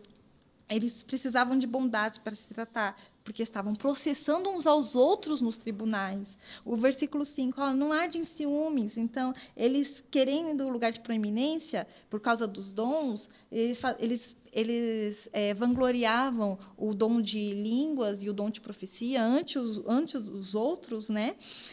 Como que se... estavam enciumados uns com os outros, porque um tinha um dom, o outro não tinha um outro, né? Então, o versículo 7, não se conduz de forma inconveniente, como aquele membro da igreja que come tudo nas festas e não deixa nada para o outro irmão, ou então como o outro membro que tinha relações com a mulher de seu pai. Então, olha, não procura os seus próprios interesses, Paulo fala. Olha, como aquele também que foi no tribunal para processar o irmão por causa de questões financeiras, né? Resolvam, né? Resolvam entre si, né? O versículo 6, não se alegra com a injustiça, com o pecado, não se alegra com o pecado, mas, vocês não devem pecar.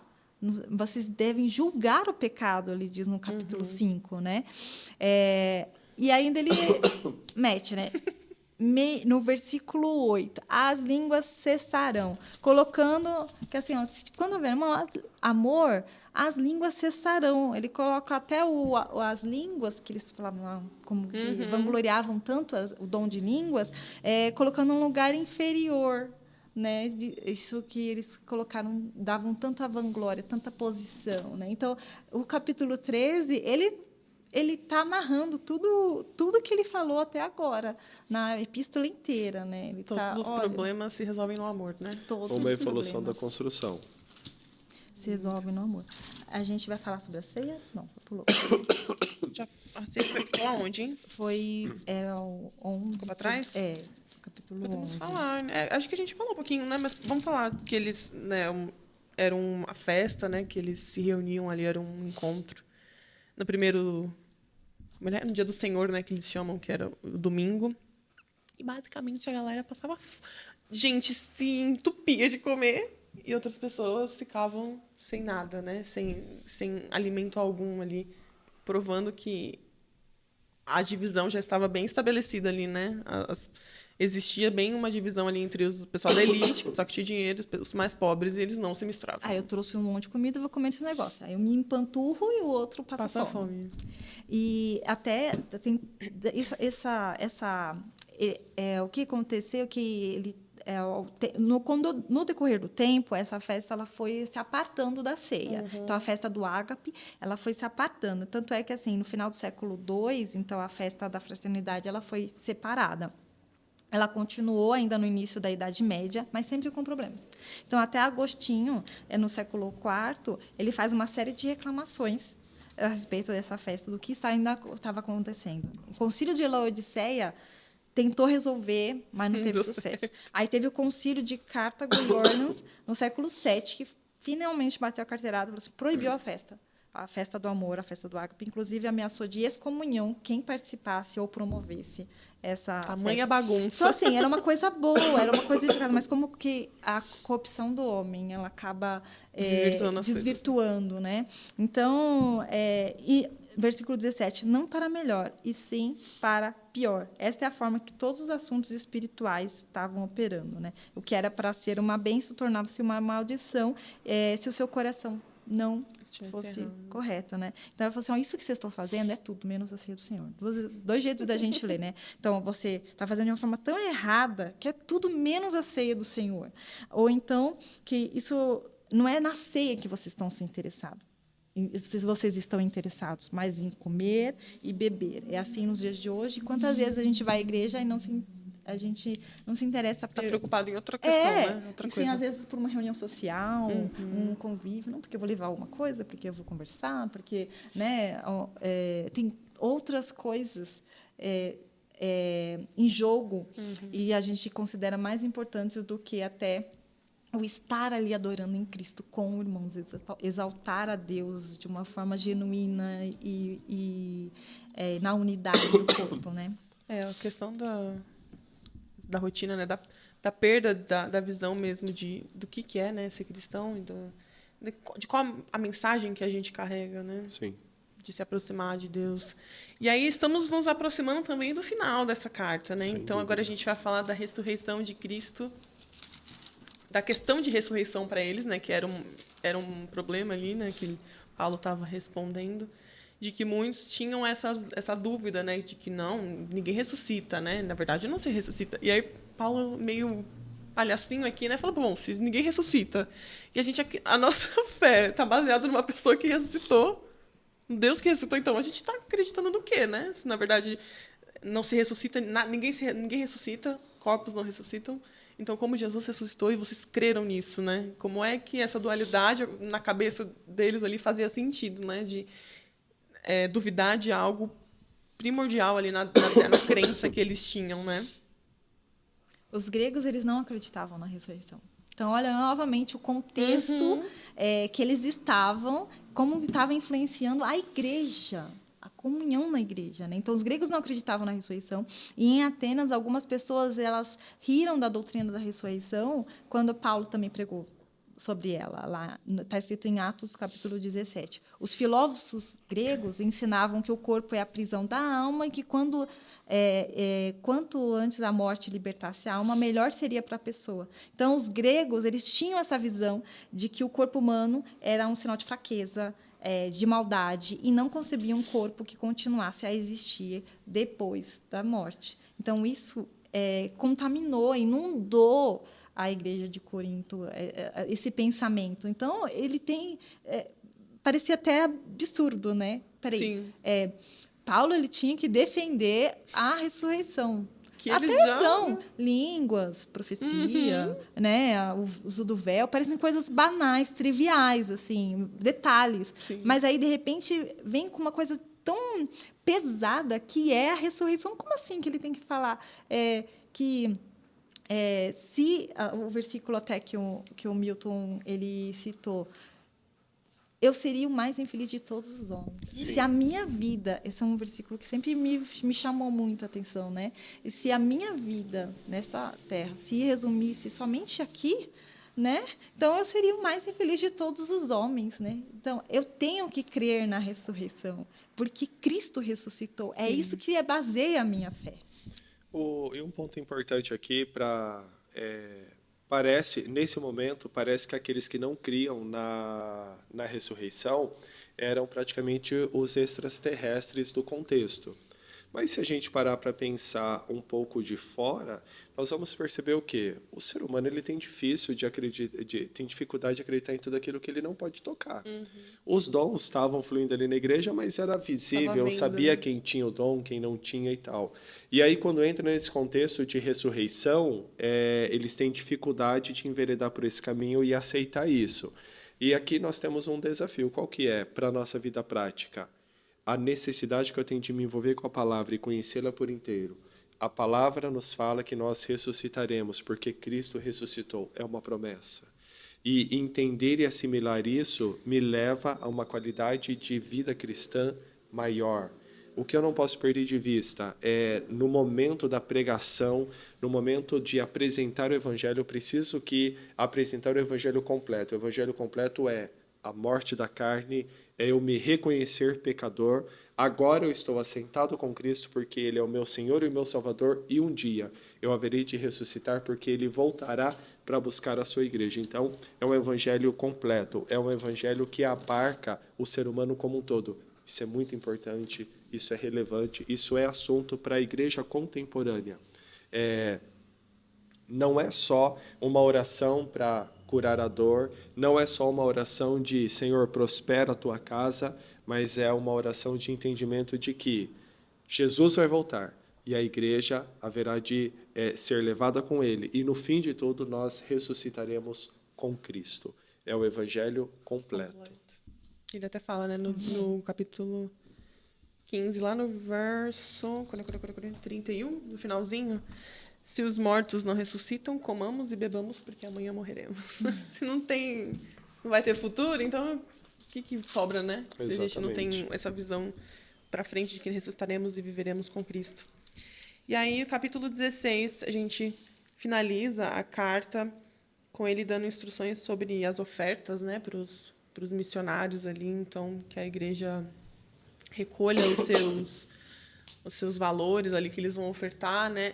E eu não lembro acho que foi o pastor reverendo Augusto Nicodemos que eu assisti, que ele falou que uma das questões de Paulo era que ele vivia aqui nesse contexto era de que muitos achavam que ele era mercenário, né? Sim. Então, por isso até aquela fala dele de me abstenho do direito de receber pelo meu trabalho, porque pelo bem que faço e tal. Então, tinha essa questão de se abster do dinheiro, e aqui ele até fala, se for, eu vou dar o nome para vocês, da pessoa, vocês mandam direto para ela, aí se vocês quiserem eu acompanho. Então, esse cuidado com o dinheiro também, né, com essa imagem de que ele era mercenário ou não, então tinha todo esse cuidado. De confiança, vocês que façam, nem me envolva nesse negócio, porque eu não quero me envolver com dinheiro.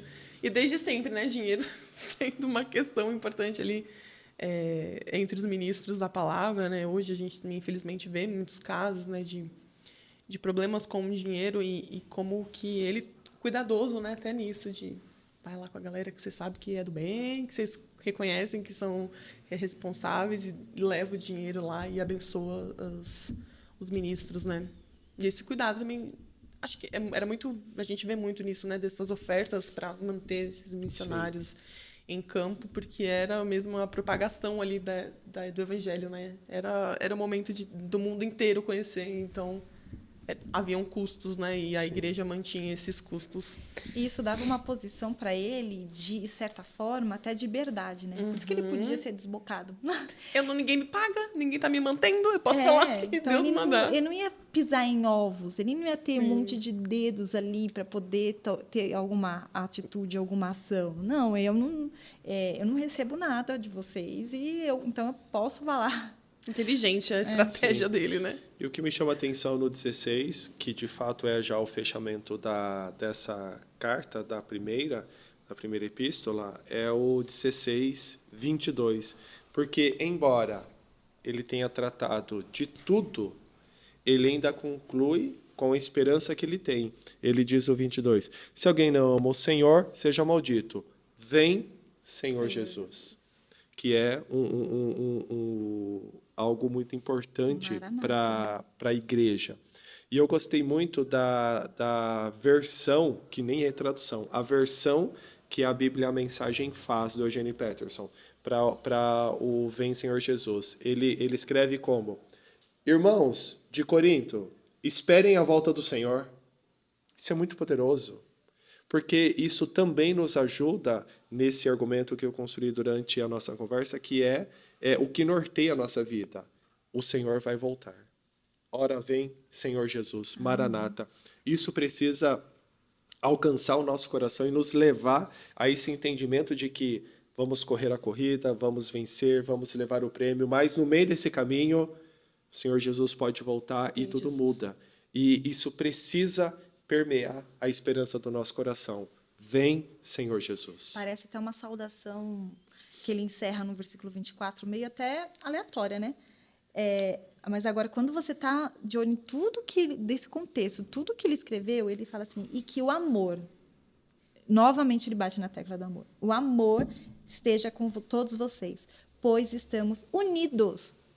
Não tem divisão, nós estamos unidos com Cristo Jesus. Ele batendo na tecla da divisão, ele fala que estamos unidos. Ele batendo, tudo isso se resume no amor, como que ele falou no capítulo 13. Então, o amor esteja com todos vocês.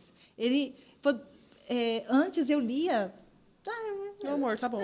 Próxima parte. Não, mas agora não. Quando você tem esse entendimento, você tem esse contexto, você fala, como ele fez ele encerrou com chave de ouro aqui, né? Sim. E tem um comentário aqui da Bíblia que ele fala assim, no versículo 13, estejam vigilantes, mantenham-se firmes na fé, sejam homens de coragem, sejam fortes, façam tudo com amor. E aí o comentário é assim, cadê? É o 15. Jesus, estava aqui, né? Aqui. Se os cristãos de Corinto obedecessem apenas estes 5 mandamentos, todos os problemas que Paulo aborda nesta carta seriam resolvidos. Se eles tivessem amor, fossem vigilantes no que eles estavam fazendo, se mantivessem firmes na fé e fossem homens de coragem, fortes, tudo isso não aconteceria, né? E é muito engraçado, assim, porque são falas ali, tudo bem, ser vigilantes, fortes, mas quando a gente vê de novo, né, o contexto, sim, a gente entende muita coisa por isso.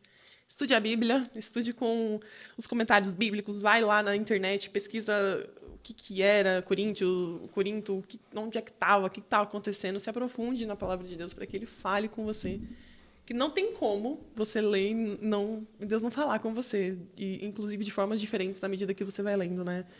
Se a gente pudesse, a gente ficava aqui até amanhã, né? Porque a gente gosta de falar, mas é isso que nós temos para compartilhar hoje. Não sei se vocês querem falar mais alguma coisa. Gostaria de fazer a minha consideração final. Se nós fôssemos recomeçar agora estudando 1 Coríntios, acho que vocês dois concordam comigo, nós ainda teríamos mais coisas para aprender. Muito. Porque a santa palavra do Senhor tem esse poder, ela jamais vai se esgotar. Às vezes você pega a Bíblia e olha assim, nossa, hoje não tem nada para ler, né? Imagina. Leia de novo, que você já leu. Esse é o primeiro ponto. Segundo ponto, um pouco antes de começar, eu gostaria de pedir que a Thay fizesse isso. A Thay está de Bíblia Nova, acho que você ainda não viu. É uma Bíblia especial, gostaria que ela desse as referências para você que tem interesse na aquisição. Por quê? É uma Bíblia de estudo ampliada. Então, quando você vai ler, irmão, ter a Bíblia é importante. Essa daqui é século XXI. É muito importante que você tenha uma Bíblia acessível e prática. Mas, se você tiver essa disposição, adquira um comentário bíblico, que é um livro. Adquira um manual bíblico. Adquira um dicionário bíblico. Tudo isso vai acrescentar e vai maximizar o seu conhecimento sobre Bíblia. Porque aí você vai ver, puxa, não era bem como eu estava pensando. Invista em conhecimento, porque isso vai fortalecer a sua fé até que Cristo venha. Apresenta para nós a Bíblia. E a gente estava até conversando isso antes, né? Que às vezes antes, quando eu lia a Bíblia, eu só lia a Bíblia, né? Pegava a Bíblia para ler e falava, não tô entendendo nada. A gente fica assim, né? Embora que a gente ore e tal, se a gente não mergulha na palavra, a gente não vai entender. Se a gente lê a letra aqui por ler, a gente não... tá, o que tá falando aqui, beleza, passa para a próxima. E aí eu começo uma leitura automática, né? Sem me aprofundar, sem querer entender nada do contexto. Então, essa Bíblia aqui, ela se chama Bíblia de Estudo Thomas Nelson. Patrocina a gente. Zoeira. Ela é uma Bíblia que tem muitos comentários e se você nunca viu um comentário, né, que pode ser que existam pessoas assim, que eu era até pouco tempo atrás, ele vai pegar, em alguns trechos, ele pega um bloco de texto e vai comentar sobre aquele texto, sobre a cultura, às vezes, né, sobre como era na época, sobre o que o autor está querendo dizer com aquilo. E, às vezes, ele vai pegar palavras específicas para falar sobre aquela palavra, o que o autor quis dizer usando essa palavra específica. Então, te abre a mente para entender o que está acontecendo ali, né? Então, aqui nos comentários da carta de Paulo, ele vai trazer um pouquinho sobre o contexto ali, quando ele está falando, por exemplo, do véu, né, do uso do véu, ele fala que lá era comum que as mulheres usassem o véu por causa disso. Paulo fala de véu para fazer sobre isso. Então, ele vai te ajudando a caminhar pela Bíblia, né? E acho que não diria que é impossível, mas é muito importante a gente ter esse apoio para a gente conseguir entender e estudar. E como o pastor Cláudio sempre diz, como é que nós somos cristãos se nós não conhecemos a Bíblia? Sim. Que é a palavra de Deus para nós, né? Que é tudo aquilo que ele se revela a nós. Então, a gente tem que buscar o máximo de ferramentas que a gente tem para entender o que ele está querendo falar com a gente. Então, invista numa Bíblia de estudos e se aprofunde na leitura. E você que é cara de leão, principalmente, porque a gente está aí até o final do ano lendo a Bíblia juntos. E é isso. Queria agradecer muito os nossos convidados, arrasaram nos estudos. Você viu a mesa cheia de Bíblia, cheia de caderno, tablet, tem de tudo aqui. A gente se empenhou muito para trazer esse conteúdo para vocês. Então, muito obrigada, Jaque. Obrigada, pastor Milton. Eu que agradeço. Deus abençoe. Obrigado pelo oportunidade. convite, obrigado por você que está com a gente, assistindo, participando. Deus seja louvado por este projeto. Amém. É isso aí, gente. Esse mês que vem nós estamos aqui de volta. Se você gostou deste conteúdo, deixa o seu gostei aí embaixo. Se inscreve no canal para que quando a gente postar um novo vídeo você fique sabendo. Ativa o sininho aí para receber as nossas notificações. E te esperamos aqui no próximo mês com uma nova mesa de convidados, um novo livro para ser estudado e muito mais de Deus para ser recebido. Amém? Deus te abençoe muito. Obrigada pela sua audiência e um beijo. Deus te abençoe. Tchau, até mais. Tchau, tchau.